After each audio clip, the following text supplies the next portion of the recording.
You're listening to Bark and Wag's 15-Minute Vet Talk. Each week, your host, Polly Requa, interviews veterinarians and individuals in the pet industry from across the nation answering pet questions. Bark and Wag podcast is produced weekly for your enjoyment, and show notes can be found at barkandwag.com under the podcast tab. That's BARKNWAG.com. Please remember to subscribe to Bark and Wag 15-Minute Vet Talk. Welcome to Bark and Wag 15-Minute Vet Talk. I'm your host, Polly Requa. Today we're talking to Dr. Peggy Larson, founder of National Spay and Neuter Coalition and partner in local spay-neuter clinic from Vermont. Peggy has also spoken at many seminars and conferences throughout the United States addressing pet overpopulation and inhumane treatment of rodeo animals. I wanted to bring Peggy on the podcast today to discuss the slaughter industry. It's not a very pretty topic, and this might be too much for some people, but I wanted to also allow everyone to know what goes on behind a slaughter door. So welcome, Peggy. Good morning. I wanted to see, I know that you've been a meat inspector, and I just wanted to find out how you ended up in that position and a little bit about the slaughter industry, because living in Colorado, we see a lot of trucks transporting farm animals back and forth, and it's just kind of a mystery on what goes on. So welcome to the podcast. Good morning. Yeah, this is not going to be a fun subject. I'll start out by saying that in 1984, the state veterinarian was fired here. And I was on loan from the federal government. I was working for USDA at the time, so I was on loan from them to be the state veterinarian. And one of the biggest problems we had here was straightening out the meat inspection program. It was a mess. The way the story broke was that this meat inspector was at a store, and a bunch of carcasses arrived in a 4D truck. A 4D truck is a truck that's limited to dead, down, dying, and diseased animals. Well, he was bringing over these carcasses for human consumption over in a 4D truck, and the inspector at the store wouldn't allow him to come in because they were contaminated, and the state veterinarian ruled him and allowed those animals to come into this grocery store. So anyway, that's how the story broke. And because the meat inspection program was in such a disarray, I was actually on the line inspecting in the process of straightening this whole mess out. And one of the most common things that the infractions of the whole slaughter industry is slaughtering animals that are unfit to be used for food.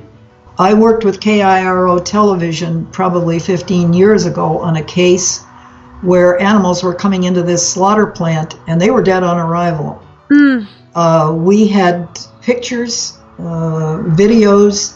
Chris Halsney, the investigative reporter, went undercover, had pictures, and he wanted two veterinarians to take a look at these pictures to certify that they were dead. So we did, and some of those animals were being rolled off the trailer. There was no ante-mortem inspection. They were supposed to be checked before they ever go in for slaughter. Well, they were dead. They were stiff. You could see it. Another picture was a front end loader with a cow in the bucket coming in from the holding area to be slaughtered, and her legs were stiff. She never moved. She was stiff as a board. So we did a story on that, which made the national news. And interestingly enough, about 10 months later, that same slaughter plant had the first case of mad cow disease in the country. Animals coming into slaughter plants are sometimes abused. Sometimes their processing is speeded up to the point where they're not properly killed. I was working with a group in Washington State on another slaughter plant issue there, and what they did was they speeded up the processing so fast that the involved with killing the animal before it was processed didn't have time to properly kill them all. And some of the animals, as they were processed down the line, I remember one cow had all four legs cut off, and she had gotten off the hook and was running around on the stumps of her legs. One of the people that we interviewed was in charge of a pressure washer that was supposed to wash these carcasses once they were skinned. And she said that there were times when there was manure on one side and pus on the other, and she couldn't get both sides washed because they were coming by her so fast. So the slaughter industry has a lot of problems. Sometimes there's not much oversight.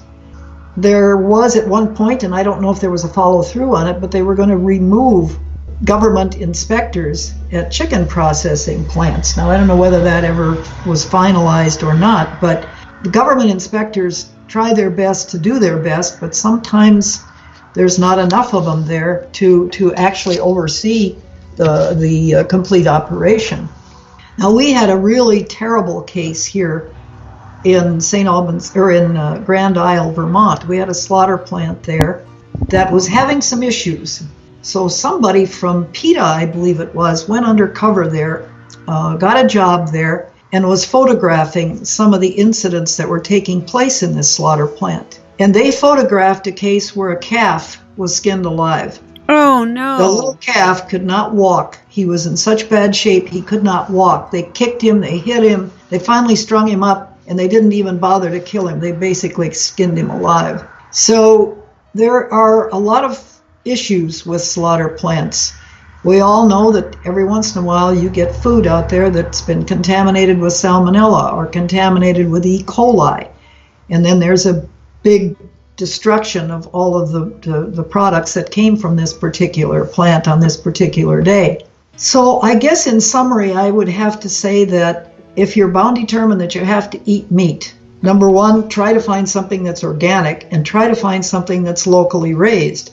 We have some local raised beef and pork here where the animals are not, they're slaughtered on the premises. So somebody comes out and shoots them and then goes through the processing part of it.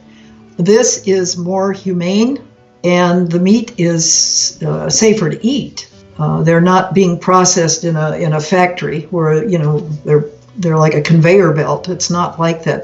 They're done one at a time, and the meat is handled more carefully. So the slaughter industry, the chicken slaughter, I have not been part and parcel to that. I've seen videos of it, but many of those chickens are still alive. Their throats are cut, and then they're processed. I've also seen pigs that are supposed to be electrocuted before they're slaughtered and processed. They're supposed to be electrocuted, and I've seen videos of those pigs that are squealing on the